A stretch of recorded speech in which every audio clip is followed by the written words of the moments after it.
공독하겠습니다. 믿음이 없이는 하나님을 기쁘시게 하지 못하나니 하나님께 나아가는 자는 반드시 그가 계신 것과 또한 그가 자기를 찾는 자들에게 상 주시는 이심을 믿어야 할지니라. 아멘. 오늘 저는 믿음의 고백으로 축복과 기적이 일어난다라는 제목으로 함께 말씀을 나누고자 합니다. 우리의 말과 언어 생활은 대단히 중요합니다. 성도들이 하나님을 믿고 말씀을 믿고 할 수 있다, 우리도 한번 해보자 하면 된다, 이런 믿음의 고백으로 밖에 나가서 신앙생활을 하게 되면 하나님께서는 그 믿음을 보시고 내 믿음대로 될지어다, 이런 말씀을 해주시고 기적과 축복을 베풀어 주십니다. 그러나 나는 할 수 없어, 나는 패배자야, 나는 실패한 인생이야, 이렇게 생각하고 이렇게 말을 하면서 살면 하나님께서는 또 마찬가지로 내 믿음대로 될지어다 말씀을 해주시고 그를 위해서 아무런 축복도 아무런 기적도 베풀어 주실 수가 없습니다. 그러므로 우리 언어 생활이 얼마나 중요한지 몰라요. 많은 성도들이 주일 예배 때 교회에 와서 말씀을 듣고 은혜를 받습니다. 아멘. 내가 믿습니다. 내 모든 무거운 짐을 주님 앞에 다 내려놓습니다. 주님 내 짐을 맡아주시고 나에게 은혜를 베풀어 주시고 복을 주시고 나에게 기적을 베풀어 주셔서 이 어려운 문제를 해결해 주시옵소서. 이렇게 고백을 하고 난 이후에 예배를 마치고 교회당 문을 나가면서 아휴, 어떻게 살지? 뭐 해먹고 살지?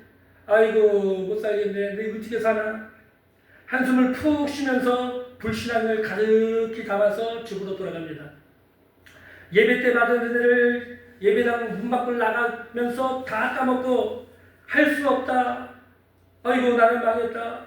나는 실패한 인생이다. 이런 불신앙의 마음과 모습으로 돌아가면서 사니 어떻게 신앙생활하면서 하나님의 기적과 축복을 경험하고 받을 수가 있겠습니까? 하나님의 기적과 축복을 바란다면 먼저 우리 성도들의 언어 생활이 믿음의 고백으로 바뀌어야 하는 것입니다.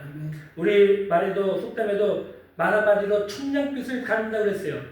말 한마디가 천냥빛이라는 어마어마한 빛을 갚을 수 있는 능력이 있다는 것입니다. 말이 얼마나 중요한지 몰라요. 옛날에 한 나라에 왕이 있었는데 20대에 탁 있는 아주 사랑스러운 외동딸이 하나가 있었어요. 외동딸 공주가 있었어요. 근데 어느 날 이 깊은 병에 들었습니다. 세상에 좋은 약을 다 써봐도 안 되고 세상에 용하다는 의원들 다 불러다가 고치려고 해봤어도 딸의 병을 고칠 수가 없어요. 근데 신하들 중에 한 사람이 왕에게 와서 말하기를, 왕이여, 우리나라 저 국경에 높은 산이 있지 않습니까? 그 산에 괴물이 살고 있어요. 사자처럼 생겼고 곰처럼 생긴 아주 흉측한 괴물이 살고 있는데 사람들이 말하기를 그 괴물을 죽여서 그 젖을 먹으면 죽은 사람도 살아난다고 하는 전설이 있습니다. 왕이여, 그 젖을 한번 구해서 공주님에게 먹여보시면 어떻겠습니까? 하고 이야기를 해줬어요. 근데 왕이 공주가 살 수 있다고 하니까 눈이 번쩍 뜨여가지고, 아이 그래? 그럼 내가 한번 방을 붙여야겠다 해가지고 성벽에다가 큰 방을 붙였습니다. 그 산에 찾아가서 괴물을 죽이고 젖을 짜서 갖고 오는 자에게 내 딸과 결혼을 하게 해주고 나를 이어서 이 나라의 왕위를 물려주겠다는 하는 방을 붙였어요. 근데 웬걸요? 아무리 기다려도 지원자가 나타나지 않습니다. 왜냐하면 그 나라 곳곳에서 그 산에 살고 있는 괴물은 너무나 무섭고 잔인해가지고 사람들을 가차없이 죽이기 때문에 아무도 목숨을 걸고 나서는 사람이 없었어요. 근데 어느 날 한 용사가 나타나서 왕에게 말하기를, 제가 가서 그 괴물을 죽이고 그 젖을 구해가지고 오겠다고 호언장담을 하고 길을 떠났습니다. 그리고 그 나라 경계에 있는 곳에 가서 험한 산을 헤치고 올라가서 괴물을 만났습니다. 힘겹게 싸웠습니다. 그리고 그 괴물을 결국 죽이고 말았습니다. 그리고는 가지고 갔던 병에다가 괴물의 젖을 싸가지고 담아놓고 신이 나서 산에서 내려오고 왕궁을 향해서 오다가 이제 숲에서 밤이 돼서 잠을 자게 됐는데 이때 한 꿈을 꾸게 됐어요. 이때 꿈속에서 손과 눈과 코와 입이 나타나서 대화를 하기 시작합니다.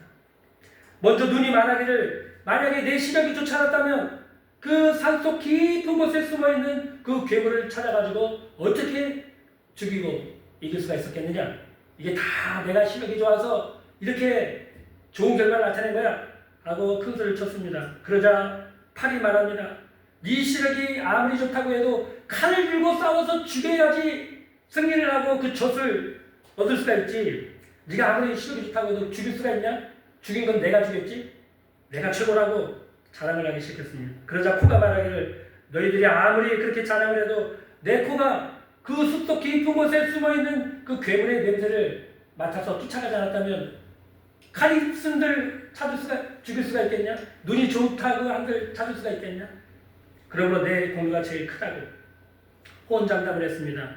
그러자 곁에서 이 얘기를 다 조용히 듣고 있었던 혀가 나타나서 얘기를 합니다. 너희들이 아무리 그렇게 큰 소리치고 자랑을 해도 내가 하는 일이 너희보다 100배는 더 중요하다. 너희는 나 때문에 살기도 하고 죽을 수도 있어. 그러니 모든 공로는 다 내가 차지할 거야. 그러자 옆에 있던 눈과 팔과 코가 혀를 보면서 비웃으며 말했습니다. 야, 너 우리가 괴물 죽일 때 아무것도 한 거 없잖아. 니까지 게 뭘 중요하다고 큰 소리를 쳐? 응? 너는 우리가 한 일에 비하면 아무것도 한 게 없어. 그러니까 조용히 입 닥치고 가만히 있으라고. 그런 꿈을 꾸고 용사는 꿈에서 깨어났습니다. 날이 밝았습니다. 그리고 그는 열심히 달려가서 말을 타고 달려가서 왕궁에 도착하게 됐고 괴물이 젖을 짠 그 병을 들고 왕 앞에 섰습니다. 왕이 용사를 보고 물었습니다. 그 병에 무엇이 담겨 있는가? 그러자 입이 말했습니다. 왕이여, 이 병에는 개젖이 담겨 있습니다. 그러자 눈과 손과 코가 벌벌벌벌 떨기 시작했습니다. 말 한마디 잘못해가지고 목이 날아갈 차례예요. 예? 개젖을 갖고 왔다니 이게 말이 됩니까? 그래서 손과 눈과 코가 이 혀한테 아이고 우리가 잘못했다. 네가 우리 중에 제일 중요한 걸 내가 이제야 깨달았다. 제발 우리 좀 살려다오. 우리 좀 살려다오. 하고 싹싹 빌었습니다. 알았어. 내가 이번에 한번 봐줄게. 앞으로 까불지 말라고. 그리고는 혀가 말했습니다. 아 왕이요. 제가 잠시 착각을 했습니다. 이 병에는 괴물의 젖이 담겨 있습니다. 어서 이 젖을 공주에게 먹이셔서 병을 낫게 하소서. 공주는 그 젖을 먹고 병이 다 나았고 그 용사는 공주와 결혼하고 나중에 그 나라의 왕이 되었다는 이야기가 있습니다. 말 한마디에 목숨이 왔다 갔다 해요. 예? 그러니까 말이 얼마나 중요한지 모릅니다. 어떤 말을 하며 사느냐 굉장히 중요한데 사람들은 그 말의 중요성을 모르고 삽니다. 제가 많은 성도들과 만나서 대화를 하고 성경 전화통화로 신방도 해보지만 그 말을 통해서 나는 목사님 할 수 없어요. 아유 내가 어떻게 해요. 나는 망했어요. 나는 불행한 사람이에요. 나는 할 수 없는 사람이에요. 대만이 그런 고백을 합니다. 그러면 하나님이 그 얘기를 들으시고 뭐라고 하시겠어요? 네 믿음대로 될지어다. 그럼 망하는 인생이 되는 거예요. 민수기 13장 14장에 보면 가데스 바네아 사건이 나옵니다. 이 가데스 바네아 사건에서 모세가 12명의 정탐꾼을 가나안 땅에 보내서 40일 동안 정탐을 하고 돌아와서 보고하게 했습니다. 10명의 정탐꾼들은 돌아와서 부정적인 생각과 불신앙을 가지고 하나님이 생각하지 않고 자기들의 생각, 불신앙적인 생각을 가지고 보고를 했습니다. 그 땅은 좋고 열매도 좋더이다. 그 땅은 정말 하나님이 얘기하신 것처럼 젖과 꿀이 흐르더이다. 그러나 그 땅에는 거대한 안옥자손 거인들이 살고 있고 그 성벽은 튼튼하고 높고 사람들 수가 많아가지고 전쟁을 하면 우리는 다 죽습니다. 부정적이고 절망적인 보고를 했습니다. 그러나 두 명의 정탐꾼인 여호수아와 갈렙은 하나님을 생각하고 믿음의 보고를 올렸습니다. 정말 그 땅은 적과 꿀이 흐르는 축복의 땅이었습니다. 하나님이 우리와 함께 계시니 그들이 아무리 수가 많고 키가 크고 성벽이 높고 튼튼해도 우리가 이길 수가 있습니다. 그들은 우리의 밥입니다. 하나님이 우리와 함께 하시니 그들을 우리 손에 붙이실 것입니다. 가서 싸우러 갑시다. 민수기 14장 7절에서 9절입니다. 이스라엘 자손의 온 회중에게 말하여 이르되 우리가 두루다니며 정탐한 땅은 신이 아름다운 땅이라. 여호와께서 우리를 기뻐하시면 우리를 그 땅으로 인도하여 들이시고 그 땅을 우리에게 주시리라. 이는 과연 젖과 꿀이 흐르는 땅이니라. 다만 여호와를 거역하지 말라. 또 그 땅 백성을 두려워하지 말라. 그들은 우리의 먹이라. 그들의 보호자는 그들에게서 떠났고 여호와는 우리와 함께 하시느니라. 그들을 두려워하지 말라. 라고 여호수아와 갈렙 두 사람은 그렇게 보고를 했어요.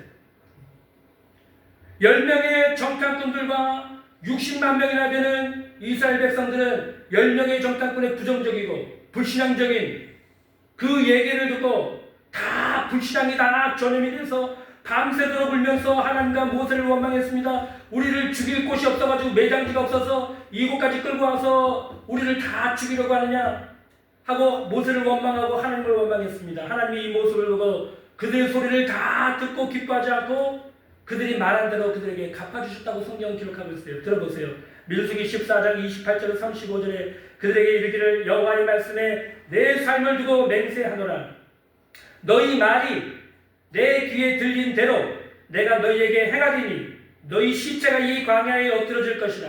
너희 중에 20세 이상으로 계수된 자 또 나를 원망한 자 전부가 여분의 아들 갈렙과 눈의 아들 여호수아 외에 내가 맹세하여 너희에게 살게 하리라 땅에 결단코 들어가지 못하리라. 너희가 사로잡히겠다고 말하던 너희 유아들은 내가 인도하여 드리리니 그들은 너희가 싫어하던 땅을 보려니와 너희 시체는 이 광야에 엎드러질 것이요 너희 자녀들은 너희 반역한 죄를 지고 너희 시체가 광야에서 소멸되기까지 40년을 광야에서 방황하는 자가 되리라. 너희는 그 땅을 정탐한 날수인 40일의 하루를 1년으로 쳐서 그 40년간 너희 죄를 감당하시니 너희는 그제서야 내가 싫어하면 어떻게 되는지를 알리라. 보세요. 하나님이 우리가 하는 말을 다 듣고 계세요. 우리가 하는 행동을 다 보고 계세요. 그러니 우리가 말을 한마디 할 때도 하나님 앞에서 하는 것처럼 말을 하고 믿음의 말을 해야 되는 것입니다. 민수기 14장 24절에 하나님은 갈렙과 여호수아에게 이렇게 말합니다. 내 종 갈렙은 그 마음이 그들과 달랐어. 나를 온전히 따랐은즉 그가 갔던 땅으로 내가 그를 인도하여 들으니 그의 자손이 그 땅을 차지하리라. 보세요.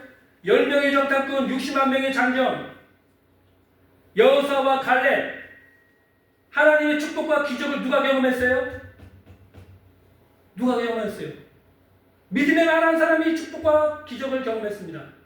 불신앙을 말했던 사람은 하나님의 기적 쳐다도 못 봤어요. 구경도 못했어요. 생각도 못했어요. 광야에서 다 엎드러져 죽었습니다. 멀리서 쳐다보지도 못했습니다.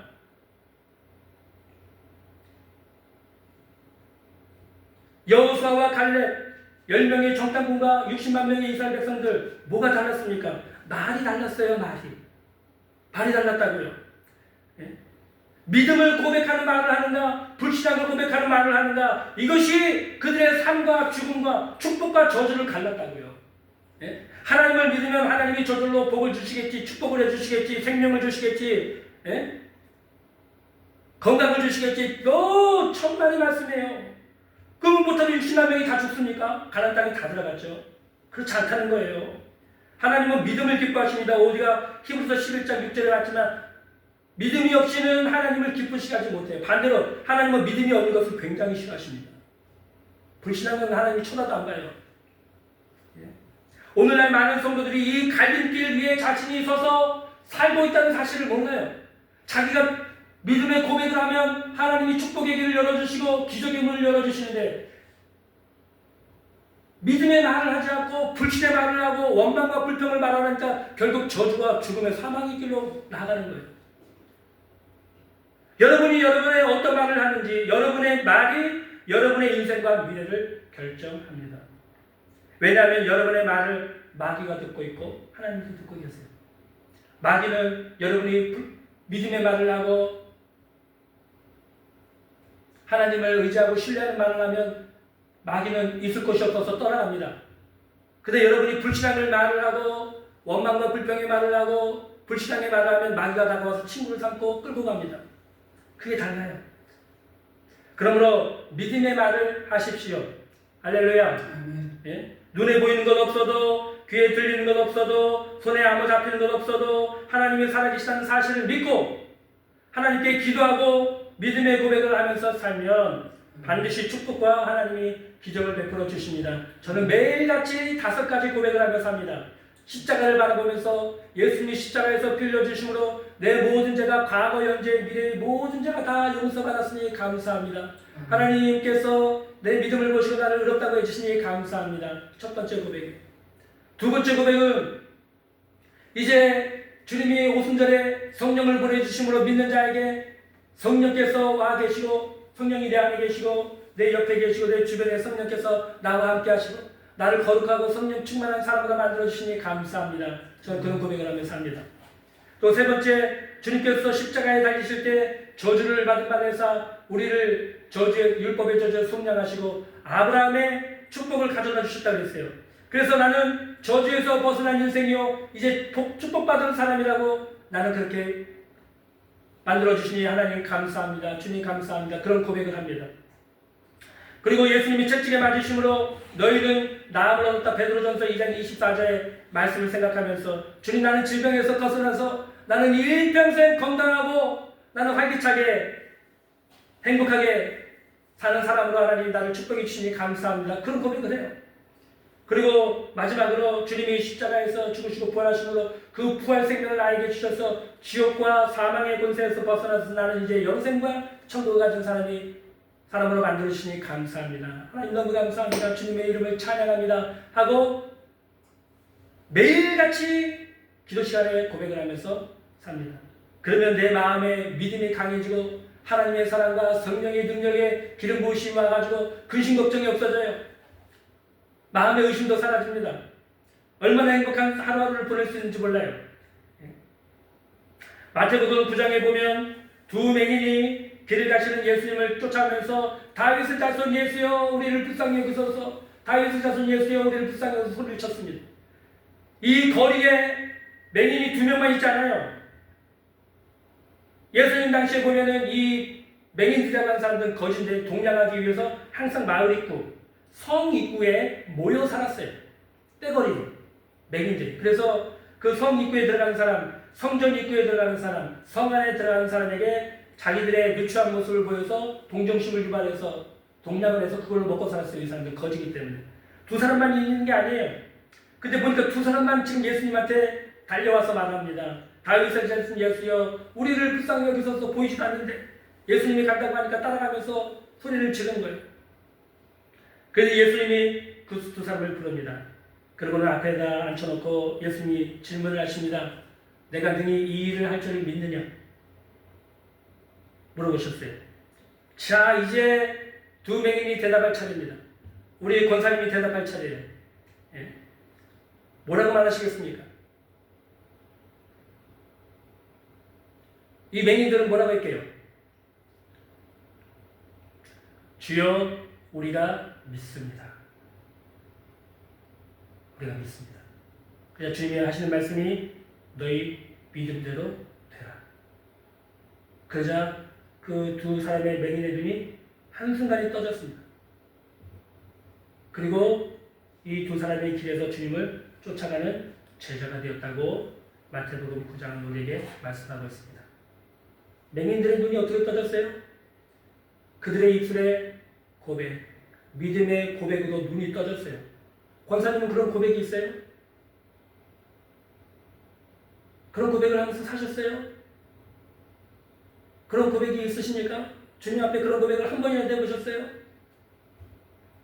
두 맹인은 성경에 나오는 이런 사람들의 고백은 우리들 보고 그냥 듣고 옛날 이야기처럼 듣고 그냥 그랬구나 나하고 상관없는 얘기지 하라고 주신 얘기가 아니에요. 우리 보고 복고 믿고 너도 믿음으로 그 기적을 경험하고 그 축복을 받으면서 살라고 주신 말씀입니다. 이 사람들의 믿음이 우리 권사님의 믿음이 되어야 될 줄로 믿습니다. 이 믿음을 가지세요. 네? 이 두 맹인은 그들의 믿음의 고백으로 눈을 뜨게 됐고 기적을 경험했고 이제 그지의 생활에서 벗어나서 새로운 인생을 살게 됐습니다. 오늘날도 마찬가지입니다. 여러분이 믿음의 고백을 하기 시작하는 순간부터 새로운 인생을 살기 시작합니다.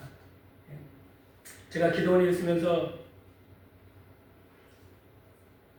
두 종류의 환자분을 봤습니다. 수많은 병자들이 기도원에 와서 지냈는데 뭐 병도 다양하죠. 그런데 저는 많은 기적을 봤기 때문에 너무 많은 기적을 봤기 때문에 믿음에 대해서 설명하는 게 너무 쉬워요. 그리고 그런 기적을 지금도 경험하고 있는 개척교회 10년 이상을 지금 아무도 없는 데다 돈 10분 한 적 없이 올라와가지고 지금까지 하고 있으니까 얼마나 많은 경험이 있겠습니까? 근데 기도원에서 했던 그 기적만큼 충격적으로 다가오는 그런 기적은 없어요. 저녁 예배 때 찬양 기도를 하고 있는데 한 청년이 저기서 들어오는데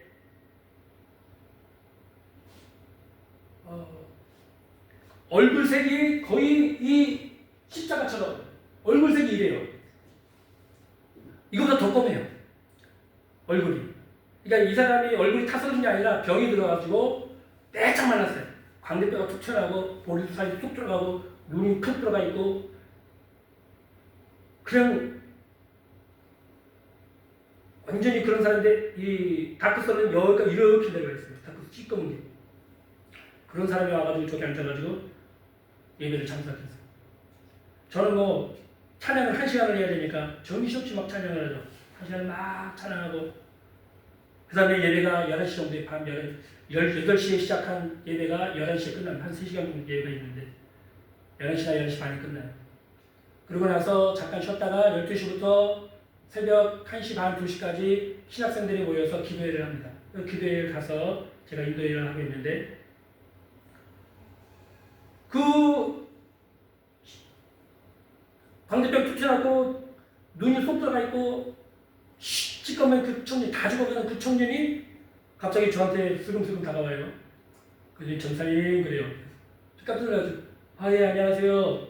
예 무슨 일이십니까? 그랬더니 전사님 제가 여기 병이 있어가지고 왔는데 오늘 저녁에 병이 제가 다 났어요. 그래서 신학교를 좀 가려고 하는데 어떻게 하면 신학교를 어떻게 가야 됩니까? 하고 저한테 질문하시는 거예요. 그래서 제가 속으로 이 사람아 내가 당신 얼굴 보는데 당신은 아직도 병이 있는데 그렇게 광대뼈가 툭튀어나고 눈이 쑥 들어가고 얼굴이 시커먼데 무슨 낫긴 뭘 낫다고 나한테 지금 그런 얘기를 하냐고.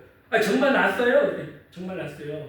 아까 전에 기도하고 안수를 받는데 내 몸에서 안수 받을 때 뭐가 푹 하고 나가버렸어요. 근데 그때 내 몸에 기운이 돌면서 제가 건강해졌어요. 그게 다 났어요. 그렇게 얘기를 하는 거예요. 네. 그래서 제가 정말 다 났다면은 신학교 가려고 한다면은 이런 과정을 거쳐가지고 이렇게 신학교를 가시면 된다고 소개를 해드렸어요. 다음날 되니까 그 사람이 정말 없어요. 돌아갔어요. 다 나가지고. 얘기를 들어봤더니 가난 말기였대요. 가난 말기. 그러니까 가난 말기가 새까맣게 몸이 타들어가가지고 죽는 거죠. 가난 말기인 청년이 와가지고 그 저녁에 안수받고 병이 나가지고 신학교 간다고 서로 다시 올라갔어요. 얼마나 놀라운 기적입니까? 또 한 분이 계십니다. 그 기도원에 오래 계셨던 권사님 한 분이 굉장히 착하시고 이쁘시고 근데 이혼을 하셨어요.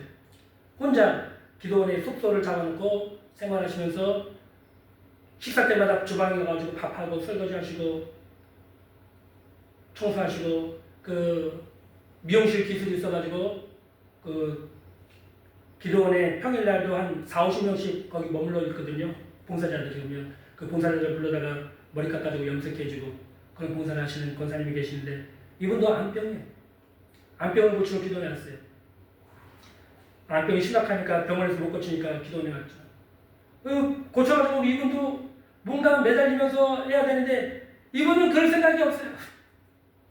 정말 착하고 이쁘신데 사람은 정말 좋은데 하나님께 매달려가지고 고쳐주세요. 금식하면서 매달리고 믿음으로 주님 날 고쳐줄 줄 믿습니다 이렇게 매달리는 게 없이 그냥 시간을 보내는 거예요. 기도를 해서 예배 참석하고 말씀 듣고 그냥 기도하면 기도하고 봉사할 때 그냥 봉사하고 식당 봉사하고 그러면서 지내다가 그분은 제가 있기 전부터 오셨었는데 그분은 그 기도원에서 4년 5년 있다가 돌아가셨어요.